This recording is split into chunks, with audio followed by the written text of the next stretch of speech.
High, hello তুমি এখানে কেন আসছো? মানে উর্বি আসেনি? রাফসান, সরি রাফসান ভাইয়া, পূর্বে আসেনি, আমি একাই আসছি। কেন, কোনো কাজ আছে এখানে? একটা কথা বলার ছিল, বলো। আপনার সাথে পিক তোলার আমার সুযোগ পাইনি, সেজন্য আপনি এখানে এসেছি। আচ্ছা, আপনার অসুবিধা হলে আমি চলে যেতে। না না, কোনো সমস্যা নাই। মানে তুমি তো উর্বি ফ্রেন্ড, তাই না? ওকে, আসো। ঠিক, উর্বি চলে আসবে যে কোনো সময়, আসলে খুশি হবে তোমাকে দেখলে, সমস্যা নেই। আরে কি করছিস তুমি? এই, তোর কি মাথা ঠিক আছে? হ্যাঁ, চলো। উর্বি, ওই, আরে আমার কথা, পাগল নাকি তুমি? হ্যাঁ, পাগল করতেছো নাকি তুমি এখানে? সরি বলতে এখন ঠিক হবে না। কি মনে করছে মেয়েটা?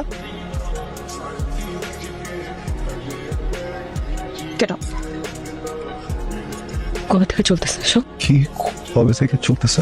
আমি না থাকা অবস্থা স্টুডিওতে আমার এই মেয়ে ফ্রেন্ডকে নিয়ে আস। আমি উঠতে দিতাম না তো, তোমার ফ্রেন্ড। তোত লাগি না, তোত লাগি না, তোত একটা। তোমার না আমাকে ছাড়া ঘুম হয় না, খাওয়া হয় না, কিছু হয় না, গানে মনোযোগ দিতে পারো না, কিছু করতে পারো না।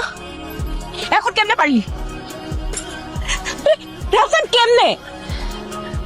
উর্বি, কি উড়বি, কি উড়বি, কি কি আমি কি আমি কি কি বল বল। অবিশ্বাস, আমাকে অবিশ্বাস করতেছো? ঠিক আছে, আনছি একটা মেয়ে, ওর সাথে বাজে কাজই করছি আমি। খারাপ না আমি? তুমি বলছো না যে তোমার আমার ভিতরে প্রেম নাই? আজকে থেকে তোর আর আমার কোনো ধরনের যোগাযোগ নাই। তোর সাথে আমার কিছু নাই, তোর সাথে আমার মিউজিক নাই, তোর সাথে আমার কিছু নাই, তোর সাথে আমার কিছু নাই, বুঝছিস? তোর সাথে কিছু নাই। না থাকলে তো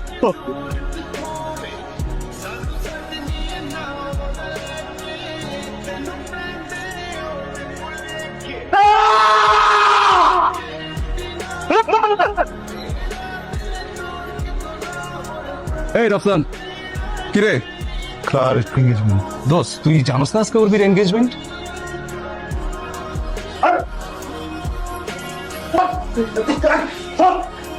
বসেন বসেন, উর্বির সাথে কথা বলবো। এর মাঝখানে যদি একটা মানুষ ঢোকে না একদম, কিন্তু তাও ছিল কি হবে তো? হ্যাঁ, আমি থাকতে আরেকটা ছেলেকে বিয়ে করতেছিস? বসে থাকবি সারাদিন আমার সাথে মিউজিক করবি, হ্যাঁ, সারাদিন আমার সাথে ঘুরে বেড়াবি, আমার সাথে কথা বলবি, সবকিছু আমার সাথে করবি, বলবি যে প্রেমিকের মতো আচরণ করা যাবে না, প্রেমিকের মতো আচরণ করা যাবে না, বলেন নিজে প্রেমিকার মতো আচরণ করবি, আমার সাথে অভিমান দেখাবি, সেই অভিমান আমি ভাঙবো, আরেকটা ছেলেকে কেন বিয়ে করবি? তারপরে আমি আসছিলাম তোমার কাছে, আমি কি তোমার সাথে জোর করে যোগাযোগ করছি? তুমি আসছো। যে মানুষটা কোনোদিন কোনো মানুষের সাথে কথা বলে নাই, কারোর সাথে যোগাযোগ করে নাই, ওই মানুষটার সাথে জোর করে যোগাযোগ করছো। একটা মানুষ আর একটা জীবন একা একা থাকছে, একটা মানুষ আর জীবনে কোনদিন বন্ধু বানায় নাই, সে কখনো জানে না যে কিভাবে বন্ডিং বানাইতে হয়। সেই মানুষটার কাছে যখন আসছো, ওই মানুষটাকে যখন অভ্যস্ত করছো, নিজের সাথে সারাদিন কথা বলছো, কেয়ার করছো, ওই মানুষটা তো প্রেমে পড়ে গেছে। মুখ দিয়ে বলছি কখনো? তোমাকে তো বলে নাই যে অনেক ভালোবাসে, বুঝছে? যে বুঝে গেছো, নিজে বুঝে আবার পেটও করছো যেন প্রেমের কথা না বলে সামনাসামনি। ওই দিন আমার স্টুডিওতে মেয়েটা, ওকে ঢুকতে দিতাম না, তোমার ফ্রেন্ড, এই জন্য ঢুকতে দিছি। আমি তো জানতাম তুমি আসবা।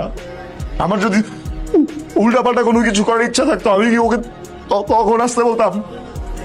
মিসবিহেভ করছো, কিচ্ছু বলি নাই। বাকি তোমার মতো তুমি আমাকে তোতলা বলছো, আমি তাও কিছু বলি নাই, কারণ আমি আমি আমি তোমার চোখে ভালোবাসা দেখছিলাম আমার জন্য। ভাবছি যে ভুল বুঝছো, কি করে যাবে। আর যদি বিয়ে করবা তাহলে আমার সাথে ওই দিন ওটা কি ছিল? তোতলা মানুষটা কি কষ্ট দিতে অনেক ভালো লাগে, নিজে কষ্ট পাইলে চোখ থেকে পানি বেরোয়। তোমার কি মনে হয় যে তোতলা মানুষের হার্ট কি আরেকটা অন্য কিছুতে বানানো থাকে? আমি না তোতলাই, এইখান থেকে তোতলা। এই, একদম